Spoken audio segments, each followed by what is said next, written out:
জামাত ইসলাম ধর্মকে ব্যবহার করে রাজনীতি করে, যে কারণে আজকে অশিষ্ট আলেমরা বলে এটা ধর্ম ব্যবসায়ী।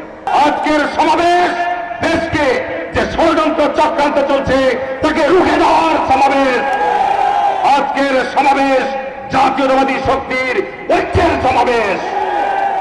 আওয়ামী লীগকে নিয়ে আলোচনা করতে গেলে আমি সময় নষ্ট করব না, শুধু এইটুকুই বলবো, শেখ মুজিব যে আওয়ামী লীগের জন্ম দিয়েছিল আর শেখ হাসিনা যে আওয়ামী লীগের নৌকাকে ডুবিয়ে দিয়ে গেছে, এই নৌকার বাংলাদেশে জাগ্রত হবে না, হবে না, হবে না। চরিত্রগত কোনো পার্থক্য নাই।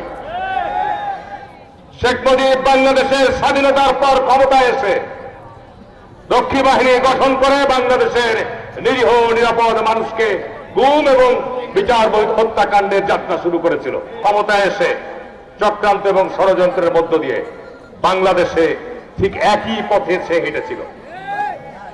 এই জেলায় জিয়াউর রহমান এমপি করে গেছিলেন, আব্দুল আলীম চাচাকে, আমার সাথে উনি এমপি ছিলেন। ওনার কাছ থেকে জিয়াউর রহমানের অনেক স্মৃতি বিজড়িত কথা শুনেছি। অন্যায়ভাবে শেখ হাসিনা তাকে হত্যা করেছে। পার্শ্ববর্তী এমপি আপনাদের এখানকার এই যে আমাদের তাকে আপনার এই যুদ্ধ অপরাধের মামলা দিয়ে মৃত্যুদণ্ড দিয়েছিল। বেচারা দীর্ঘ 15 বছর লুকায়িত অবস্থায় ছিলেন।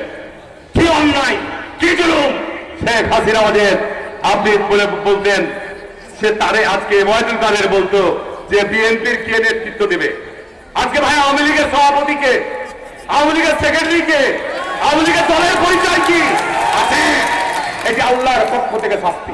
সবই কথাবার্তা বলতো, ইনকার করত, উপহাস করত, আল্লাহ তার শাস্তি নামিয়ে দিয়েছে আওয়ামী লীগের উপর। ইসলামের ক্ষতি করেন না। আপনাদের ব্যাপারে দেশের শীর্ষ আলেমরা বলেছে জামাত ইসলাম কোন ইসলামিক দল নয়।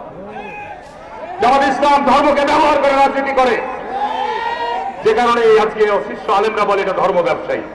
আমি অনুরোধ করবো আপনাদেরকে যে দয়া করে ফিতনা তৈরি করেন না। ফিতনা হচ্ছে হত্যাকাণ্ডের চাইতেও বড় অপরাধ, আল্লাহ পাক কোরআনের মধ্যে বলে দিয়েছে। সুতরাং এই ধর্ম নিয়ে বাড়াবাড়ি করেন না। আল্লাহ কোরআনই বলে দিয়েছে যে বহু জাতি ধ্বংস হয়ে গেছে এই ধর্ম নিয়ে বাড়াবাড়ি করার জন্য।